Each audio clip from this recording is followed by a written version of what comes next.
Okay, so I'm back for another YesStyle video. So again, YesStyle sent me another skincare box. I am trying to discuss with them that I am not necessarily the best judge for skincare, and I feel like viewers are not necessarily as interested in skincare either, since I don't usually get as many views. I don't really care about the views so much, but I was trying to tell them, I was like, look, you'll probably get more mileage and traffic to your site from me if you like actually send me like makeup. So they sent me a skincare box and it was titled like a prebiotic, postbiotic kind of thing, when there's like kind of this trend of like skincare having probiotics in it, or prebiotics or postbiotics or whatever other marketing terms they want to catch your attention with. With all the recent attention that has been paid into the gut microbiome, a lot of scientists are now kind of beginning to realize that humans are essentially just a walking container of bacteria, and that our microbiomes in all of our areas of our body are worth studying, maintaining, and certain things that go wrong with us could potentially be related to these microbiomes. So that is currently, it is true, that is a very hot ongoing field of research. There are a lot of exciting things we are finding out, and we are truly discovering the depths to which we know so little about our own bodies. It's very exciting, but you know what that means? It means that corporations and companies are now coming out with claims that their skincare has probiotics for your skin's microbiome, and it'll benefit everything, right? I'm skeptical.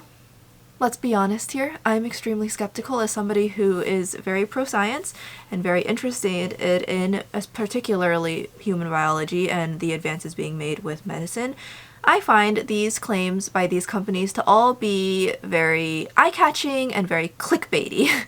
I don't think any of these claims being made about probiotics and skincare really have much relevancy to benefits from the product, because to be honest, we know so little about our microbiomes as it is that how can we even start to make skincare that benefits any of it when we have barely begun to scratch the surface of skin microbiomes. Rant out of the way, I would like to disclaimer this video by saying that I personally am going to be reviewing all this skincare just by what benefits I saw from it. The whole claims about pre-post probiotics, I just didn't even pay attention to. Honestly, just consider it marketing. There's no way to know. So I'm just gonna say, did these products make my skin look clearer? Did they make my skin feel better? Did they make me feel better? Did I enjoy using them? That's what we're gonna go off of. So again, as usual, I'm gonna kind of go in order of application. The first thing that YesStyle sent me is the Lacto Cica Soothing Toner with Lacto Cica Complex. It says Cica Complex, 5 probiotics, 5 hyaluronic acid. And that's kind of what it was marketed as. It's a toner. So liquid toners like these you generally want to put on before your essences, before your ampules, and certainly before any creams.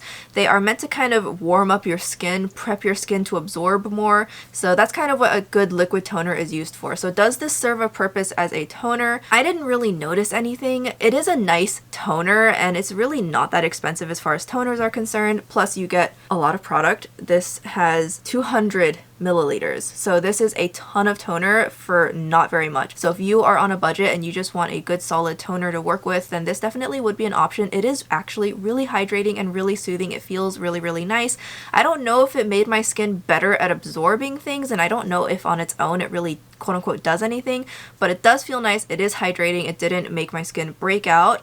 Now, personally, my favorite liquid toner of choice is the SK2 Facial Treatment Essence, and so we are talking about a huge disparity in price range here. So obviously, can this hold a candle to that? No, but for how much it costs, I do think it would be a good choice if you are looking for a toner, if you're in the market for one, especially if you want one that lasts forever and has a ton of product. So I don't currently use this on my face. I have a skincare routine I like, so this didn't really enter the skincare routine. However, I have really liked to use this on my hair.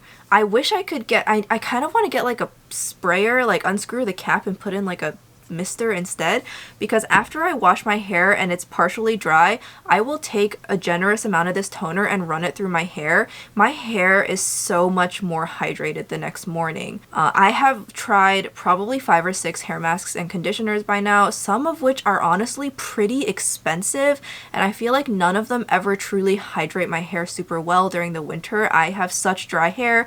My hair constantly is damaged from how dry it is, and I feel like I can never color it because the dryness of the winter would just destroy what the bleach leaves behind. And by just using this as my new kind of hair moisturizer, I've seen a really big difference in my hair. So I really like this product for my hair, and I'm definitely going to continue to use this for my hair. I also really like to use this in the evening on my elbows and my knees before I put on body cream, so I almost use it as a body toner as well. That does make this an even better multi-purpose product.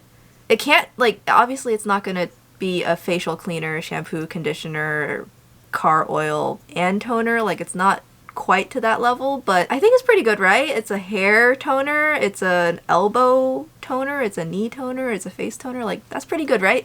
So I would personally highly recommend this, and I have been enjoying it, just not on my face. The next product is going to be the Manyo Bifida Biome Complex Ampoule. So again, this is an ampoule that claims to have probiotics and bacteria strains in it that are beneficial for your skin. Again, marketing. I don't know how much that's actually going to help your skin. However, I personally will say, whether it's because of the probiotic factor or whether because it is just a good ampoule and the ingredients, like, my skin likes them, whatever reason, I do really like this product, and it is really nice. This reminds me the closest of the Beauty of Joseon serum, the calming one that I was raving about last summer. I have since completely emptied it, but the reason I haven't bought a new one yet is because as a commenter has mentioned in the comment section, this is true, it's not going to be good enough during the winter, so I'll probably rebuy it once spring comes around again. But in the meantime, this is kind of like almost like an amped up version of this. I still, obviously it's not hydrating enough for me to use on its own, so I use this in my skincare routine. I layer it underneath like a lotion, but I have really been enjoying this product. When I first got it, I forgot to use it, so I only started using it like a week and a half ago, but I feel like I've already seen a really big difference in the hydration levels of my skin, particularly my cheek area, so I will continue to use this. I am definitely going to empty this. I don't know if I will rebuy it because who knows what other skincare will have come around by then, but definitely this is going to be, I'm going to go through the whole bottle, so I do really like this. I believe this is one of the most expensive items that came in this box, which is pretty much par for the course for serums and ampules. But if you are interested in a very hydrating ampoule, maybe you like the Beauty of Joseon one and you need something a little bit more hydrating but that is still kind of easy to integrate into a skincare routine, then this would be a really great option. And then the next product is going to be, now this is probably the most unique product in the box, and I am going to actually have B-roll that I'll stick over here while I'm talking so that you guys can see the consistency of this product because it is actually quite interesting. And this is called the Pressed Serum Gold Apricot for Radiance and Brightening by BLITHE. It comes in a jar, and it is B-roll what it looks like. It's gonna look like a solid balm, but then when you start rubbing it in, it kind of liquefies and becomes more like a serum, the whole thing. So it advertises that it's good for brightening and moisturizing. It smells very strongly to me of a fruit. I don't know if it smells like apricot because, to be honest, I don't know what apricot smells like, but it almost smells borderline citrusy to me. But it definitely has a fruity smell, not like a fake fruity smell, but it definitely smells like a fruit. However, I can't use this. It broke me out.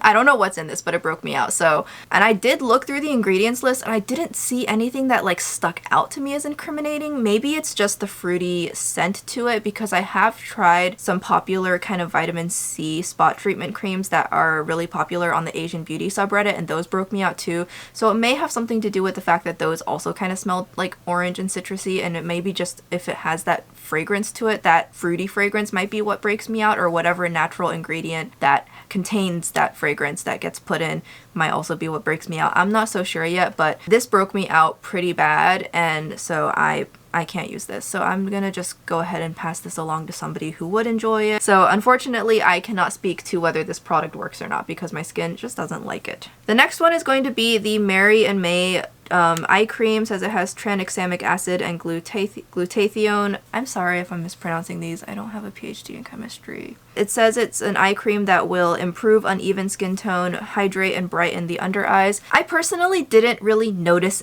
anything. It was hydrating and it kept my eyes from becoming dry, but I didn't notice any long-term benefits. Like, I don't feel like it made my fine lines become less fine liney like some other eye creams I've tried have done. I didn't notice any brightening or changing of skin tone. If anything, I feel like I've been getting eye bumps lately, and it might be because I've been using this. I don't know. Maybe it's stress, maybe it's sun. I can't tell, but I have been, you know, if you go back through my videos, you'll see every now and again, I might even mention it that, oh, I have bumps on my eyelids, so it makes my eyeshadow look funny. And now that I think about it, I've been using this for like a month now, and I wonder if it's actually this eye cream's. I don't know. I wonder if it may also be that the other eye cream I'm using, now that I think about it, may have expired. But regardless, this is a hydrating eye cream. It kind of just feels like a glorified moisturizer. I don't feel like it did anything for me besides hydrate my eye area. I gotta tell you guys, if you're on a super tight budget and you want an eye cream, you may want to look into this, because this was under $10 for 30 grams. That's a lot of product. I mean, here's the size of the tube compared to my face. This is an eye cream. So if you are on a serious budget and you cannot be spending the billions of dollars that companies like to charge you for an itty bitty 15 ml eye cream, which I literally hate it when eye creams only have 15 mils. I hate that that's the standard because it's like that much product. Budget friendly option right here, you guys. I just don't, you know, you get what you pay for. I will say it's good for the price, and it's good for the price, because the last time I checked on YesStyle, it was $9.89. So make of that what you will. But yeah, I don't think it's a bad eye cream. I just think it's an eye cream that just does the bare minimum. Those will kind of be my final thoughts on that. And then the last product that I got sent is actually a product I've already bought. Here's mine. It's the beauty of Joseon Rice Probiotics Sunscreen, which has been totally exploding and becoming so popular all of a sudden. And honestly, I would say it's for very good reason. I already have it. Here's my new tube, so now I have two. This is really, really good. It is slightly hydrating, but not too much, and it doesn't feel dusty or drying on the skin. It actually feels really, really nice. It's just like a light lotion. I will say if you're like oily, super oily, it may be a little too much for you, but it's really not that bad. I do love using this. I feel like it's perfect to use. I can't really use it at the peak of like humid heat wave, but this is really, really great. As you can tell, like, obviously, I've already bought it once, so highly recommend this. I do want to make a video on my favorite sunscreens and like rating and reviewing all the sunscreens I've tried. That is in the works. It's just that every time I plan on filming it, I discover a sunscreen I really like 2 weeks after I forget to film it, and then it would have been, oh, well, I need to film it now because now I've discovered this sunscreen. So I've just discovered some really great sunscreens, so I'll get to it eventually.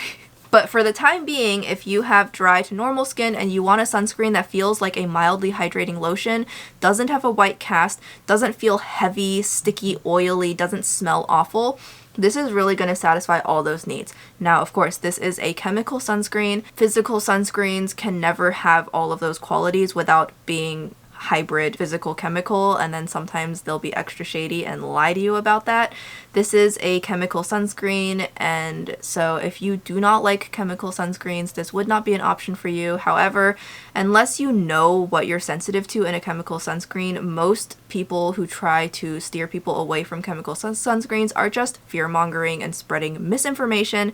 If you want more information about sunscreens and a lot of myths that get perpetuated around them, go check out Lab Muffin Beauty on YouTube. She is a professional chemist. She knows her stuff, and she has a ton of videos talking about sunscreen and SPF protection because she lives in Australia. So if you would like to hear more about that, then just by all means go check out her videos. So I would say definitely these are worth a try, and as far as sunscreens go, they are not that expensive at all. So I'm glad I have these. I'm happy I have two. And that's gonna round up my YesStyle review. I did already film this look, and it should be up on my channel. If not, when this video goes up, it'll be up shortly afterwards. If you have any questions about any of this skincare, or if you have any questions to me about skincare, which I mean, like, most of the time you guys don't, because skincare is such a personal topic, but if you guys did watch this video through to the end, I do have an affiliate code with YesStyle. I will stick it right here, but it's also in the description box. Thank you so much for supporting my channel by shopping through my YesStyle link. I will have all of these products linked below with my affiliate link in the link as well, or if you don't want to use my link, just search the name in the search bar of YesStyle. It'll come up. With that being said, I'm going to end this video here. Thank you guys so much for watching and for tuning in to another one of my videos, and I'll be back soon for a next one. Bye-bye!